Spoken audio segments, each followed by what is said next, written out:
বন্ধুরা, ফাল্গুনির রান্নাঘরে আপনাদের সবাইকে স্বাগত জানাই। আজকে গরমের দুপুরে আবারও চলে এসেছি দুটো শরবতের রেসিপি নিয়ে। তো ভিডিওটা প্রথম থেকে শেষ অবধি পুরো দেখতে থাকুন। কি কি শরবত বানাচ্ছি আপনাদেরকে বলে দিচ্ছি। এখানে আছে তরমুজ আর বেল। প্রথমে তরমুজের শরবতটাই বানাবো, তাই তরমুজটা কেটে নিচ্ছি।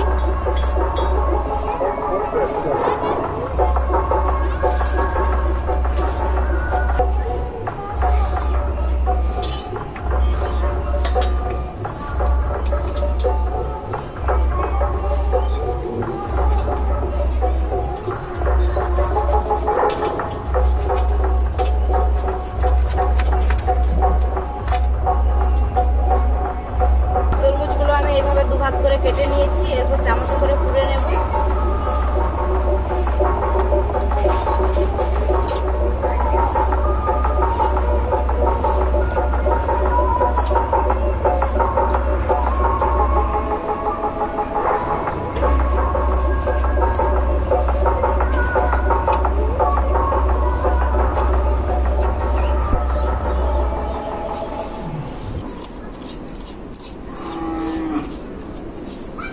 আমি তরমুজগুলো এভাবে একদম কুড়ে নিয়েছি, ভেতর থেকে ভিতরটা পুরো পরিষ্কার করে দিয়েছি। আর বাকিগুলো ঠিক একইভাবে কুড়ে নেব।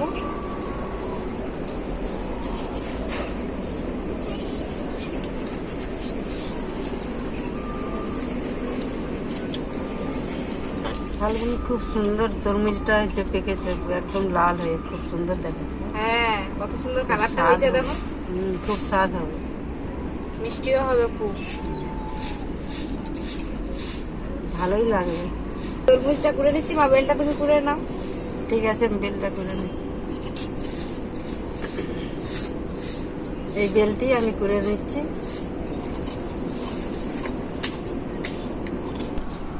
আমার বেলটা কুড়া হয়ে গেছে। ঠিক আছে, তুমি রেখে দাও। আগে তরমুজের শরবতটা বানাবো, তারপর বেলের শরবতটা বানাবো। ঠিক আছে। তো বন্ধুরা, আমার তরমুজটা পুরো সব কমপ্লিট। এরপর আমি চামচে করে এইভাবে তরমুজটা মেখে নেব।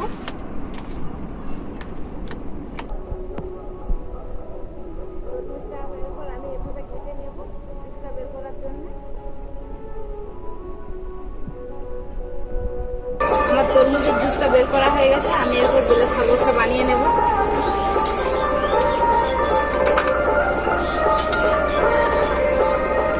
বেলটা অল্প অল্প জল দিয়ে এভাবে মেখে নেব। একসাথে বেশি পুরো জলটা দিয়ে দিলে কিন্তু শরবতটা তেতো হয়ে যাবে, তাই অল্প অল্প জল দিয়ে এভাবে হাতে করে চটকে মেখে নেব।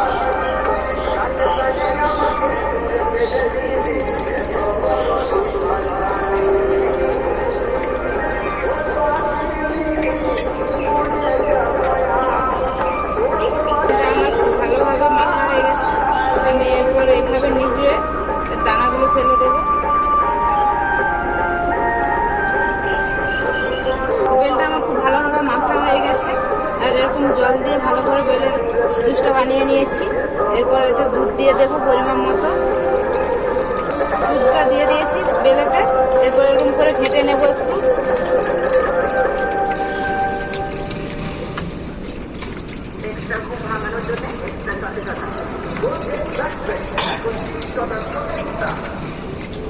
বিট লবণ দিয়ে দেবো পরিমাণ মতো।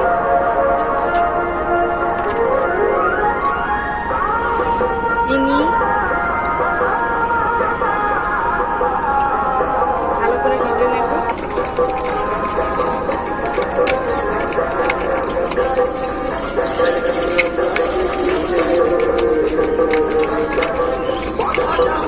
সবশেষে আমি দিয়ে দেবো বরফ জল।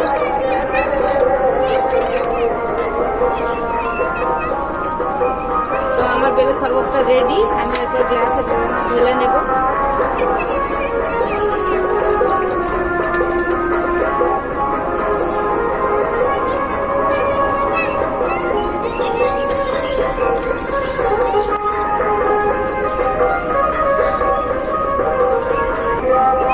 এরপর আমি তরমুজটাকে কিন্তু ভালো করে ছেঁকে নিয়েছি, একদম খোসা বা দানা কিছু নেই।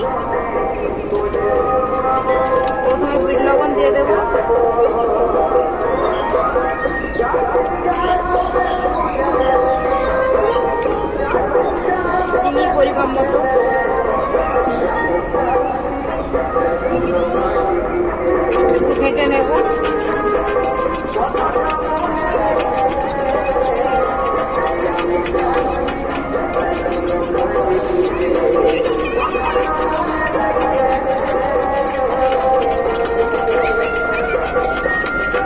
আমি বরফ জলটা দিয়ে দেবো।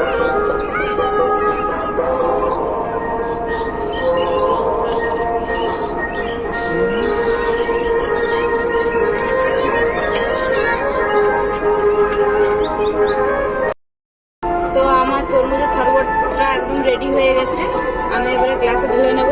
আমি কিন্তু এটাতে লেবুর রস বা পুদিনা পাতা দিইনি, আপনারা চাইলে কিন্তু লেবুর রস পুদিনা পাতা দিয়ে খেতে পারেন, টেস্টটা কিন্তু আরো ভালো হয়।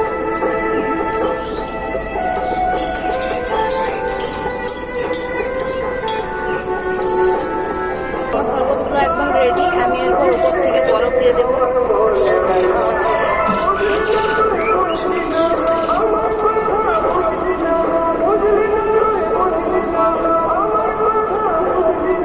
প্রথমে তরমুজের শরবতটা খেয়ে নেব।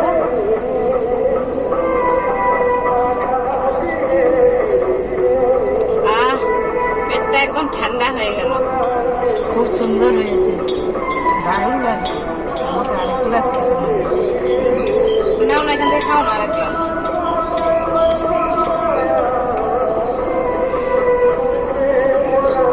আমার তো আগে শেষ।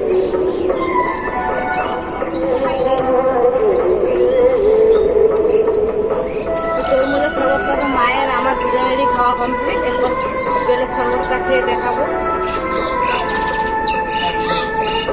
দেখো কেমন হয়েছে খেয়ে। আমার বেলের শরবত সবদিনের প্রিয়, আর বেল তো খুবই উপকারী। শরবতটা খুব ভালো হয়েছে, দারুণ হয়েছে বেলের শরবত। আর বেলের শরবতটা খুবই শরীরের পক্ষে উপকারী। আপনাদেরকে তো আপনারা তো জানেনই বেল কি কি উপকারে লাগে আমাদের।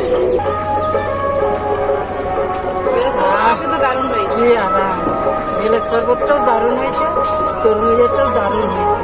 আজ পেটটা ঠান্ডা হয়ে গেল। এই রেসিপিগুলো কেমন হয়েছে আপনারা কমেন্ট করে জানাবেন। আর শরবতগুলো কিন্তু আমি একদম ঘরোয়াভাবে সহজ পদ্ধতিতে বানিয়েছি, কোনো কিছু মেশাইনি। অনেকেই অনেক কিছু শরবতে মেশাই, কিন্তু আমি একদম সহজ ঘরোয়াভাবে এই শরবতগুলো বানিয়েছি। তো কেমন হয়েছে, আর ভিডিও ভালো লাগলে লাইক শেয়ার সাবস্ক্রাইব করে দেবেন। আপনারা সুস্থ থাকবেন, ভালো থাকবেন। আর গরমের মধ্যে এরকম শরবত বানিয়ে আপনারা বাড়িতে খাবেন। আবার দেখা হবে পরবর্তী ভিডিওতে অন্য কোনো রেসিপি।